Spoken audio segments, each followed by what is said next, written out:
பவித்ரா, நாம் ஏற்கனவே கூறியபடி திருநெல்வேலி மாநகரம் முழுவதும் தொடர்ந்து மழை பெய்து வருவதன் காரணமாக திருநெல்வேலியின் முக்கிய பகுதியான திருநெல்வேலி டவுன் பகுதிகளில் இருக்கும் தெருக்களில் வெள்ள நீர் ஆறு போல பாய்ந்து ஓடி வருகிறது.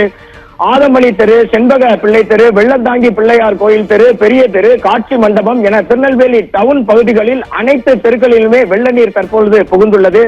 சாலை தெருக்களில் ஓடும் வெள்ள நீர் தற்பொழுது பொதுமக்களின் வீடுகளுக்கும் புகுந்துள்ளதால் அப்பகுதி மக்கள் மிகுந்த அவதி அடைந்துள்ளனர். நேற்று அதிகாலை முதல் பெய்து வந்த மழை நேற்று இரவு கனமழையாக மாறியது. திருநெல்வேலி டவுன் பகுதி முழுவதுமே போக்குவரத்து தற்போது துண்டிக்கப்பட்டுள்ளது. பொதுமக்கள் வாகனங்களிலும் இருசக்கர வாகனத்திலும் மிகுந்த கவனத்துடன் செல்லுமாறு அறிவுறுத்தப்பட்டிருக்கிறார்கள். வீடுகளுக்குள் புகுந்த மழை நீரினால் பொதுமக்கள் மிகுந்த அவதி அடைந்துள்ளனர். அந்த விஷுவல்களை பார்த்தாலே தெரியும். திருநெல்வேலி டவுன் பகுதியில் தொடர்ந்து கனமழையின் காரணமாக வீடுகளுக்குள்ளும் தெருக்களுக்குள்ளும் தண்ணீர் புகுந்து பொதுமக்கள் மிகுந்த அவதி அடைந்து வருகின்றனர். பவித்ரா.